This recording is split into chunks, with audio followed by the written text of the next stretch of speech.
ونستغفره ونؤمن به ونتوكل عليه ونعوذ بالله من شرور أنفسنا ومن سيئات أعمالنا من يهده الله فلا مضل له ومن يضلله فلا هادي له ونشهد أن لا إله إلا الله وحده لا شريك له ونشهد أن سيدنا وشفيعنا وحبيبنا ومولانا محمدا عبده ورسوله صلى الله عليه وعلى آله وأصحابه أجمعين أما بعد فقد قال الله تبارك وتعالى في القرآن الكريم أعوذ بالله من الشيطان الرجيم بسم الله الرحمن الرحيم اقرأ باسم ربك الذي خلق خلق الإنسان من علق اقرأ وربك الأكرم الذي علم بالقلم علم الإنسان ما لم يعلم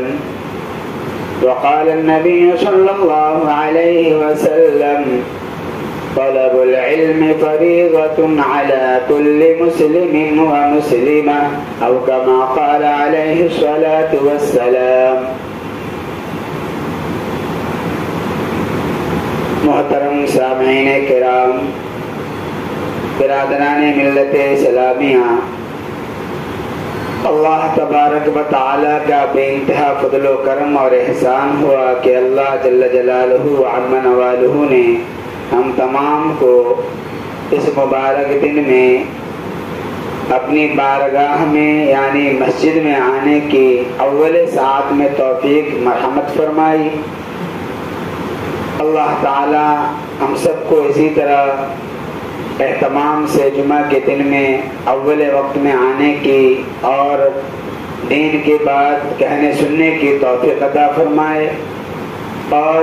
ہم نے جو ابھی خطبے کے بعد آیت کریمہ تلاوت کی ہے اور حدیث پاک پڑھی ہے، اللہ تعالی ہم سب کو ان آیات پر اور اس حدیث پاک کی روشنی میں عمل کی توفیق نصیب فرمائے، آمین. حضرات سامعین، آپ حضرات بخوبی واقف ہیں کہ جب اللہ تعالی نے جناب محمد رسول اللہ صلی اللہ علیہ وسلم کو دنیا میں مبعوث فرمایا، آپ صلی اللہ علیہ وسلم کی جس ماحول میں عرب کے جس دور میں آپ صلی اللہ علیہ وسلم کی بعثت ہوئی وہ بہت ہی خطرناک، بہت ہی پرآشوب اور بہت برا ماحول تھا. ہر طرح کی برائیاں، بے حیائیاں، ہر طرح کی اللہ کی نافرمانیاں عروج پر تھی. شرک و کفر اور ضلالت و گمراہی کا ایک دورہ تھا. ظلم و تعدی اور زناکاری و بدکاری بالکل عام ہو چکی تھی. ایسے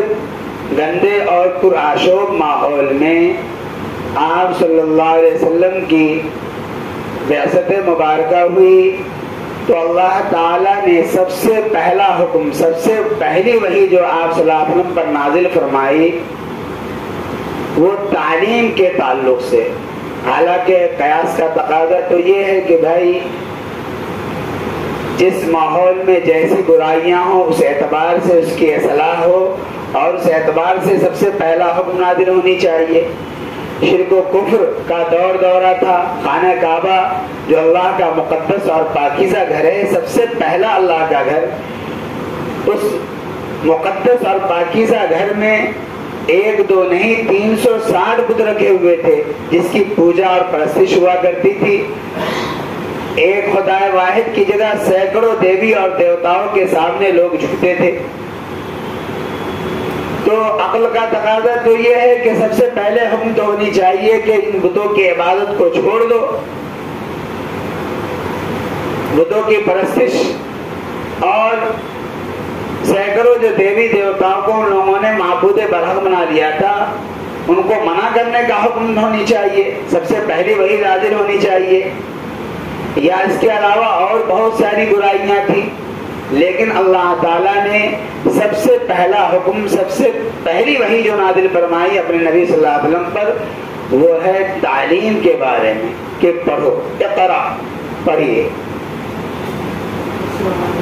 آگے فرمایا بسم ربک الذی خلق، اس پروردگار کے نام سے جس نے پیدا کیا، خلق الانسان من علق، کہ اللہ پاک نے، اس پروردگار عالم نے انسان کو ایک خون بستر سے پیدا فرمایا۔ آگے فرمایا اقرأ وربک الاکرم الذی علم بالقلم، کہ آپ پڑھیے اس پروردگار جو باعزت ہے، قابل تکریم ہے، عظمت اور شان والا ہے،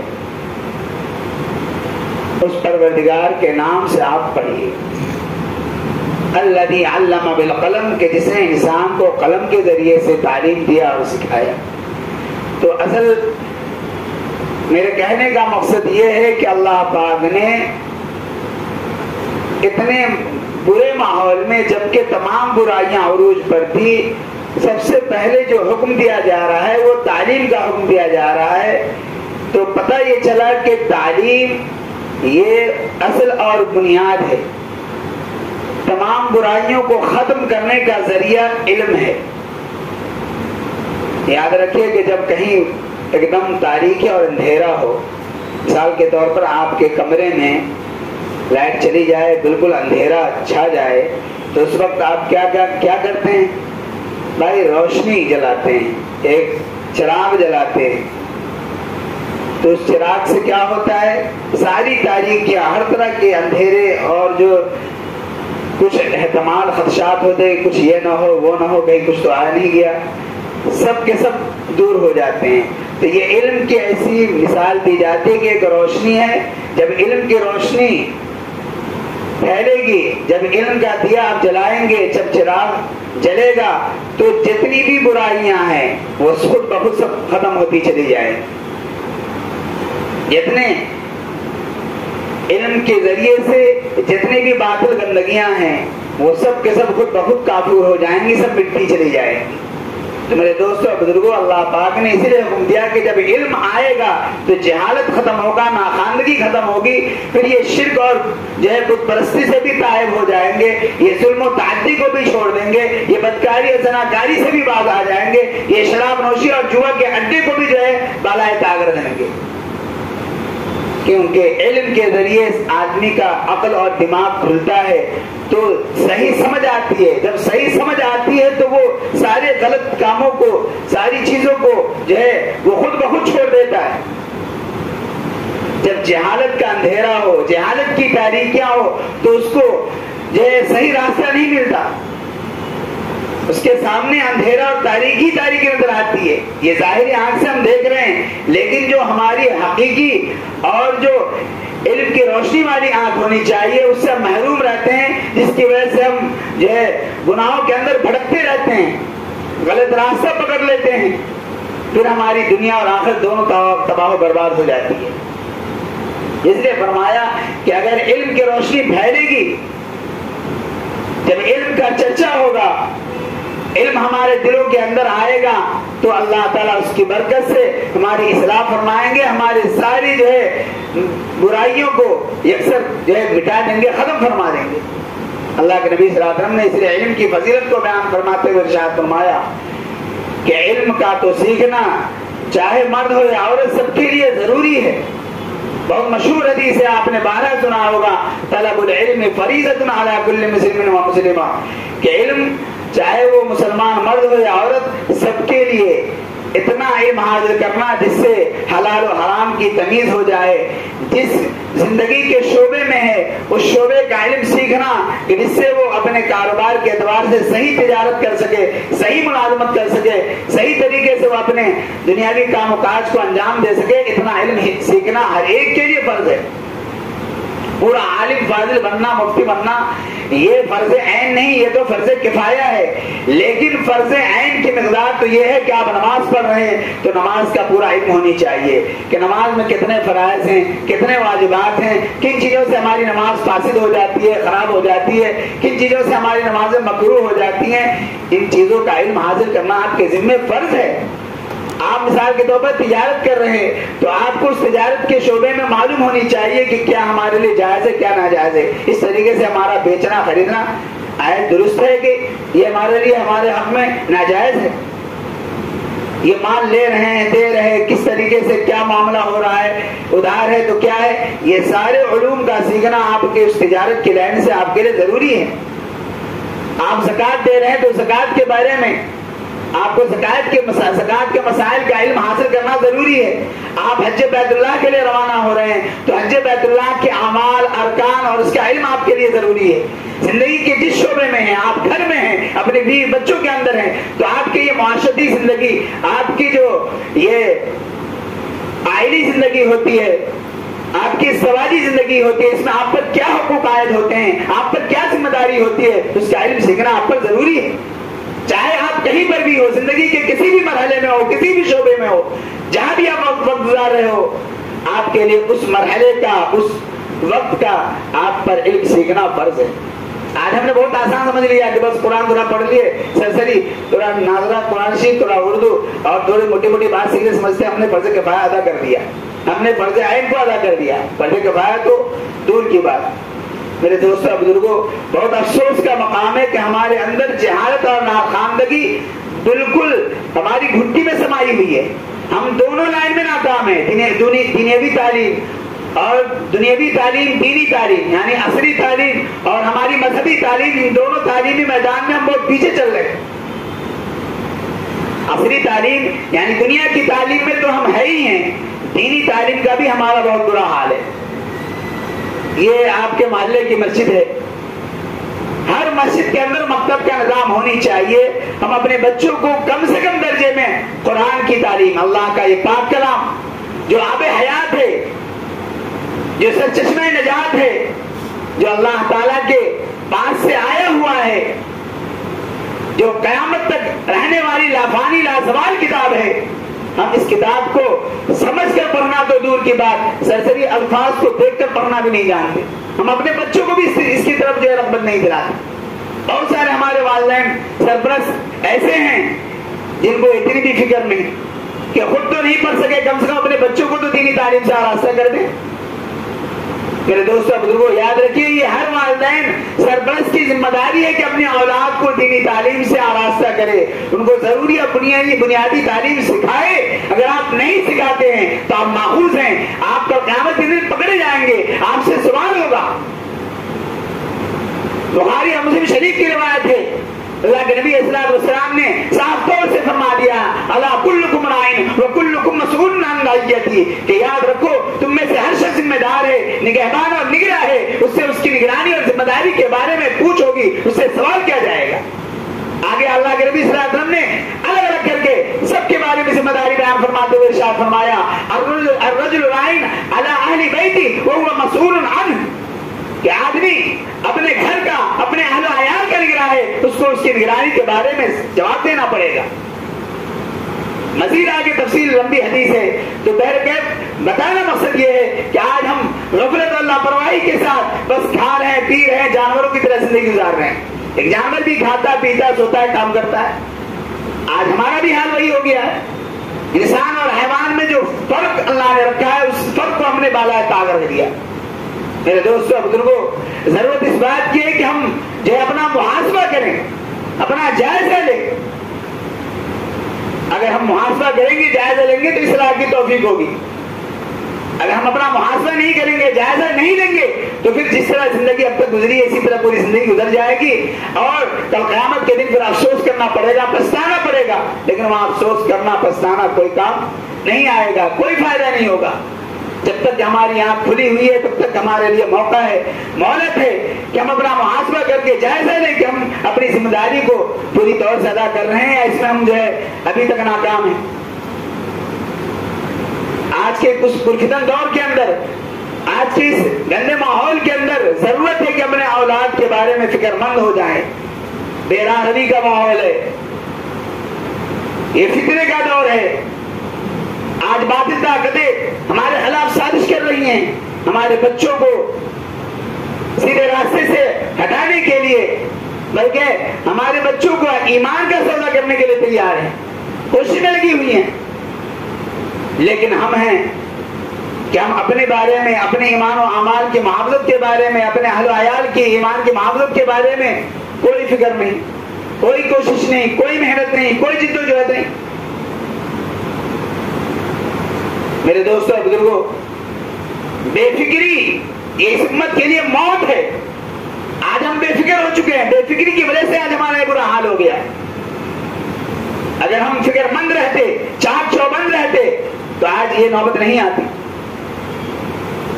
غفلت اور لاپرواہی کی چادر کو ہم نے اوڑھ لیا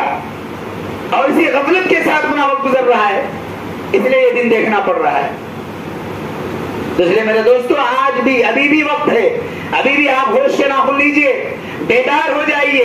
غفلت کی نیند میں جو سوئے ہوئے ہیں اس غفلت کی نیند کو چاک کیجئے، بیداری کے ساتھ اپنی زندگی کو گزاریے اور دیکھیے کہ کیا کیا ہم سے کوتاہیاں ہو رہی ہیں، اللہ کی نافرمانیاں ہو رہی ہیں۔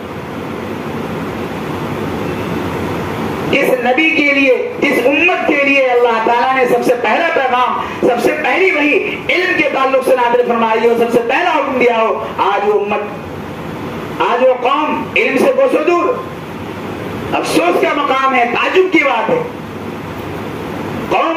جس قوم کے لیے، جس امت کے لیے علم سرمایہ حیات قرار دیا گیا، منشرہ پوری قرار دیا گیا، آج وہ امت، آج وہ قوم جو ہے علم سے نابلد۔ آپ صلی اللہ علیہ وسلم نے علم کے حصول کے لیے یہاں تک فرما دیا کہ علم حاصل کرنا ہے اور علم حاصل کرتے کرتے آخری دم تک حاصل کرنا ہے۔ چنانچہ مقولہ بھی ہے، بعض حضرات کہتے ہیں، اللہ والوں کا قول ہے، اطلب العلم من المہد الی اللحد، کہ ماں کے گود سے لے کر قبر کی گود تک جو ہے علم کے حصول کا زمانہ ہے، علم حاصل کرتے رہو۔ ایک حدیث میں کہا گیا کہ علم کی مثال ایسی ہے جیسے ایک زندہ آدمی ہے،